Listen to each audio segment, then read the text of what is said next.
Right. We got the history of Negro humor in America. You know, this has to be kind of old because we don't even use the word Negro anymore. How you doing, Negro? 1970. Links to West Africa.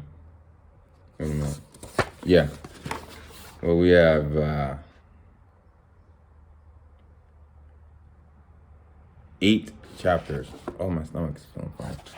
We got links to West Africa through the long years, folk tales and protest hymns, ministry, the indelible stereotype, a new century begins, enter radio, movies, and a new Uncle Tomism, the dormant 1940 to 1960, the dormant years, the age of soul in Kaleidoscope, the age of soul, its humor.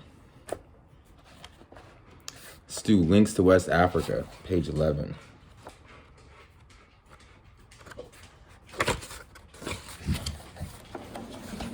Got one mind for the white folk to see, another for what I know is me.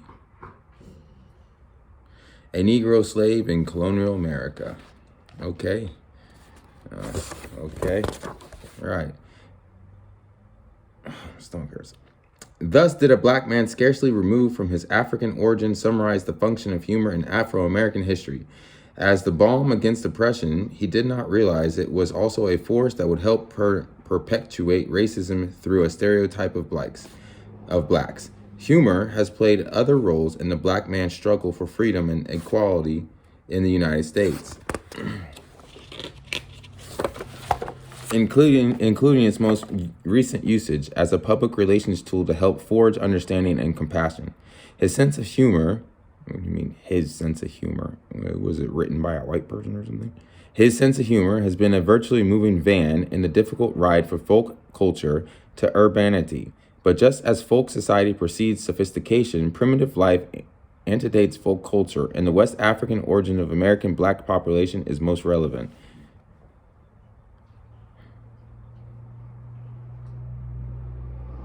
It is a difficult process for one manifestation of a culture to cross over to another culture. Humor presents even more difficulties than others. Among our contemporary ancestors' folktales, little humor has been recognized by sociologists because it is so alien to our own forms. Extensive research revealed that primitive people find humor in situations which are involved with smut or obscenity, crippled physical conditions, filth, and excrement, unconventional conduct, misery, discomfort, and accidents, stupidity, mispronunciations, aliens, magical connection, or magical changes, in addition to those forms which are humorous to more sophisticated peoples. What is this? I'm kind of having a hard time with this telling primitive people and sophisticated people. Maybe you guys aren't, but I don't feel like I'm a primitive person. Some social scientists give guidance to the meeting by linking African culture with contemporary ghetto humor. One example that often cite is the Dozens, a game of exchanging insults played in some American black neighborhoods. The combatant who can most effectively put his opponent down while keeping his own cool wins. Okay. Frequently begun in jest, often accompanied by a social consumption of alcohol, this game has more than once ended in violence and murder. It is characteristic of low-income group Negroes and may be a form of social entertainment or time passing. Oh man. What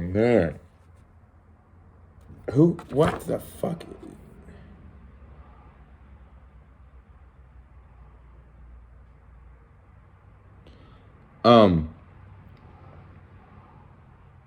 I'm sorry. This book is frustrating to me. I have to read some. I'm going to read some more. We're going to jump on to something a little bit different. I just had to kind of see who in the fuck is this motherfucker that wrote this. So we're going to say who he is. William Shatner has written books on politics and the entertainment industry and is a financial relations executive with one of the nation's leading companies. He is also a veteran political advisor for liberal Democrats and was staff member of the late Senator Robert F. Kennedy's campaign for the Senate and the White House and Senator George McGovern's presidential campaign in '68. Among others, he resides in New York City and in Woodstock, New York, with his wife and 2 children. I gotta see who is this? Who is this guy?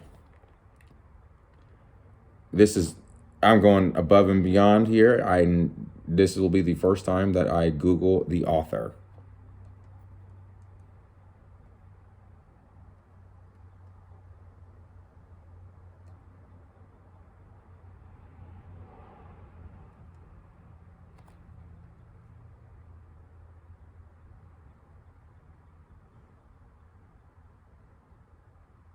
No, William.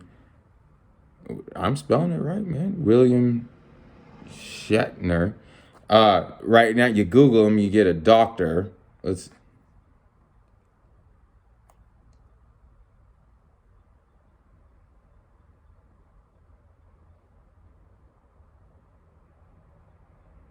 Yeah, I found him. Where's the pictures?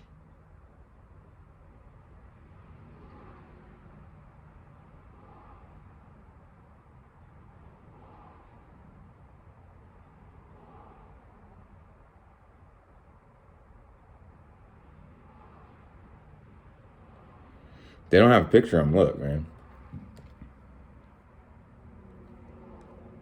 They have the book, but I'm not seeing any pictures of this person. Let's see.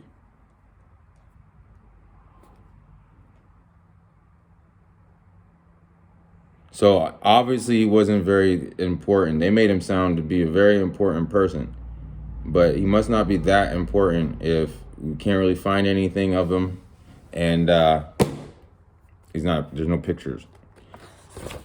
Sorry, this is taking much longer than I thought, but I just wanted to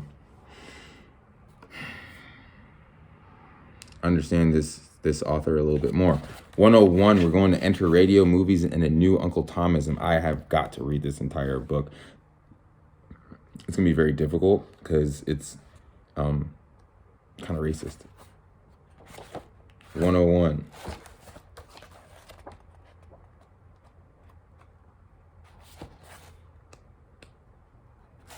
I have a feeling that what is this book? Okay, look at what we got here. They got captive slaves leaving African interior for ships. Where is the humor in this? This is not funny. Stick dance portrayed. This isn't funny. None of this is funny.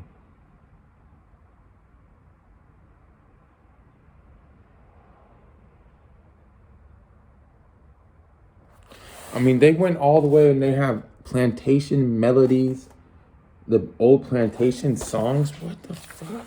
What is this?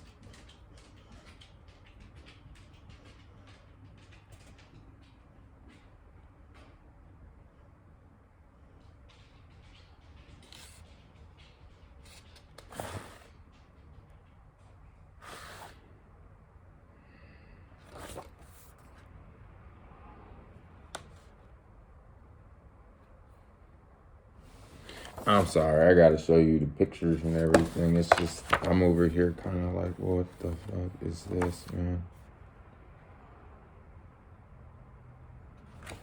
101, enter radio, movies, and a new Uncle Tomism. As the Great Depression shock wave spread from that stock plummeting day in October 1929, where there were a few sites of cultural and spiritual uplift on the white American horizon.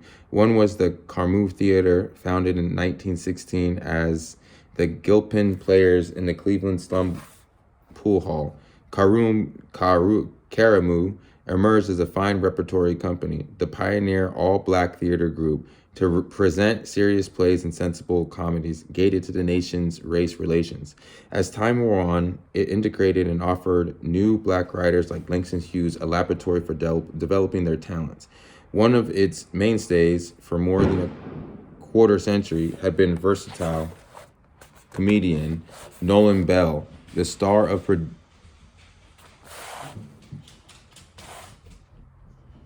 You're all right. You're all right. Yeah, you didn't like that noise.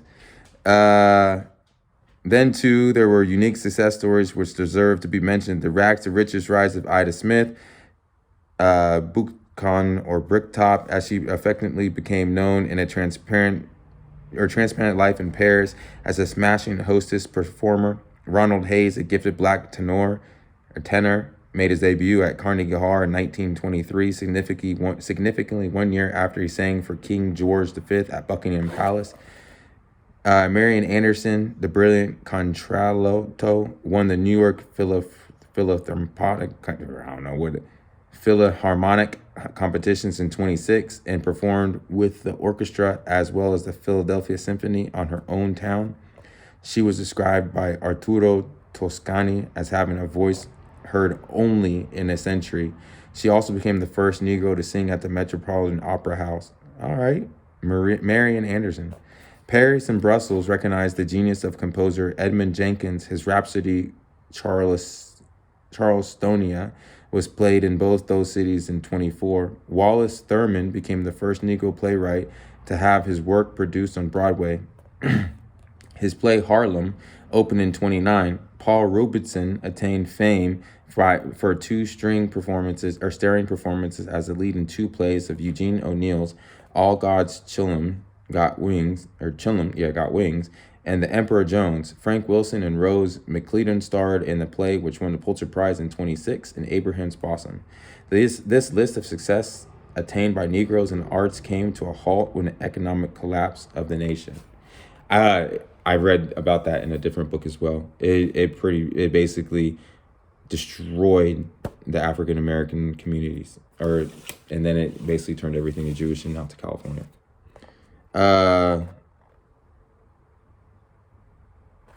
Yeah, I've taken up 12 minutes. This is way too much time. If you want more of this and you want me to do a full description, then just keep looking. You'll be one eventually. It's going to take me a minute to get through this. I got a lot of work, but I will have this done because I am beyond intrigued. I guess that's the best way to put it. Intrigued. Yeah, intrigued. We're going to keep it with intrigue.